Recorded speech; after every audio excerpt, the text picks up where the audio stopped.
Get fired up on the WFO line. WFO, Joe. 954-889-6796. Just been an absolute joy to be a drag racing fan. Go wide open, and your call may be used on the show. Or preface by saying I'm not a Kurt Busch fan or apologist. I don't know where Greg Anderson's ego is gone, but I know one person that's going to be a big-time villain in pro stock. That's 954-889-6796. That phone line is always WFO. Take me to the action, take me to the track, take me to a party if you're betting in the back. Vegas, baby, Vegas! Vegas, baby, Vegas. It's that time of week once again. The WFO Radio Handicappers can pick you winner like Bob Smith did last week. Oh, yeah, we're getting on a hot streak, baby.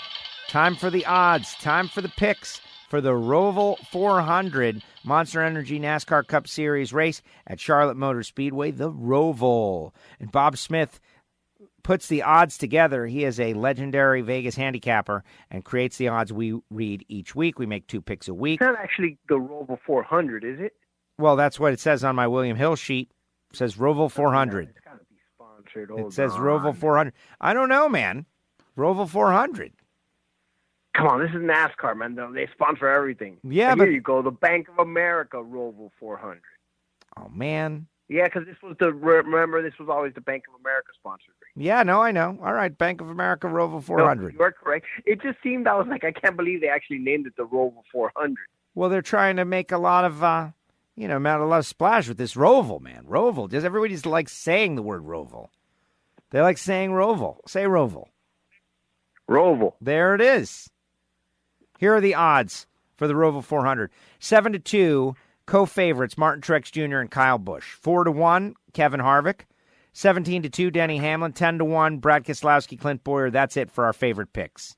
Dark horses, 15-1, Joey Logano, Kurt Busch. 18-1, A.J. Allmendinger and Chase Elliott. 18-1, Kyle Larson and Jimmy Johnson. 30-1, Ryan Blaney and Eric Almirola. 50-1, Daniel Suarez. 60-1, Eric Jones and Jamie McMurray. 100-1, Ryan Newman and Paul Menard.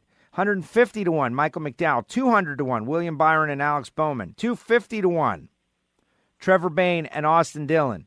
250-1, Ricky Stenhouse Jr. 250-1, Justin Marks. 250-1, Chris Buescher. 150-1, the field. All drivers not yet named. You know what, Gio? I kind of feel like this is a race where a dark horse could win. Like a really long shot could just win because of the chaos that is about to ensue.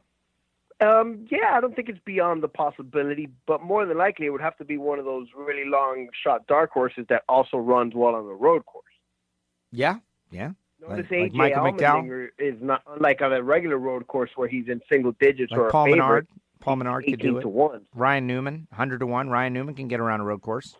Ryan Newman. I definitely think that Ryan Newman at 100-1 is definitely a possibility. Even I would say Menard, maybe even Austin Dillon, if I'm misremembering that he runs pretty good on road courses. I'm going to play it pretty straight with my picks, Chris but Boucher. what I'm saying is that this is an opportunity to maybe steal a little money for some really savvy NASCAR fans out there who happen to be in Vegas or able to gamble.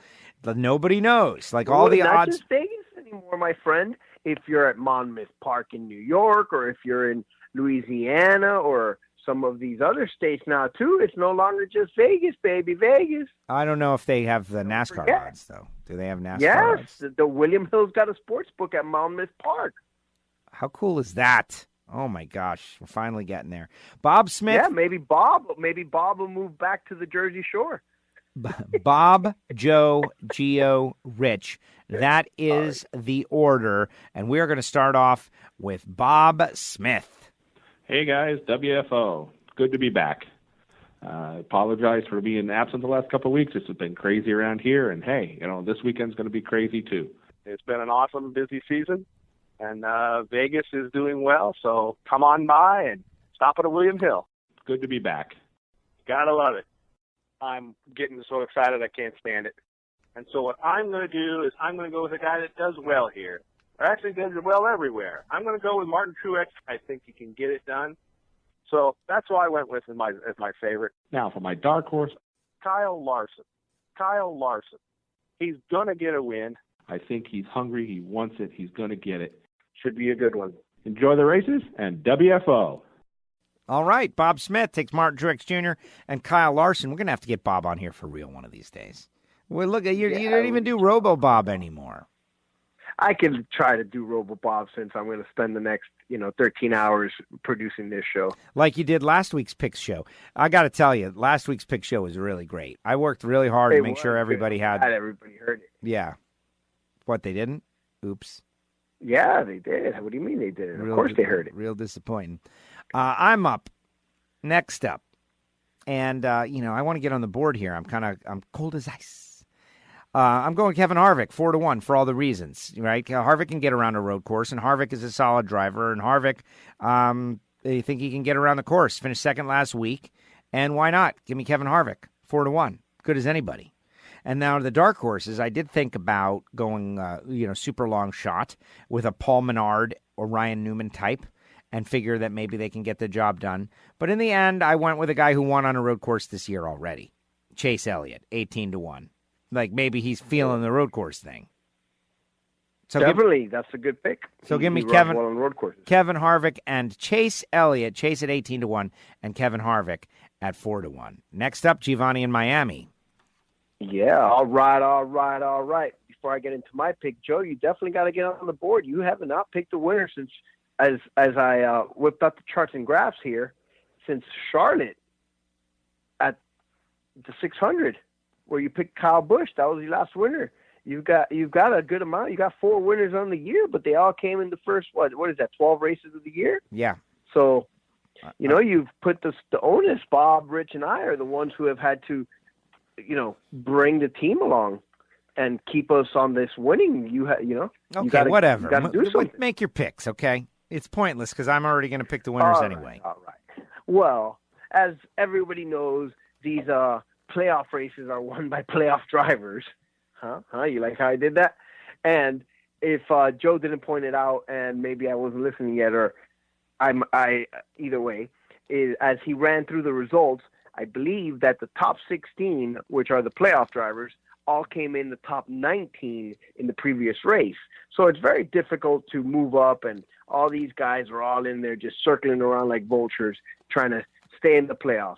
And so I thought that one of these playoff drivers that's kind of on the outside looking in is going to have to do something and get in there. And so rather than take one of these guys that you guys have not picked, as in Kyle Busch, or I really consider Denny Hamlin. I think he, being in last place and has consistently been a very good road course driver.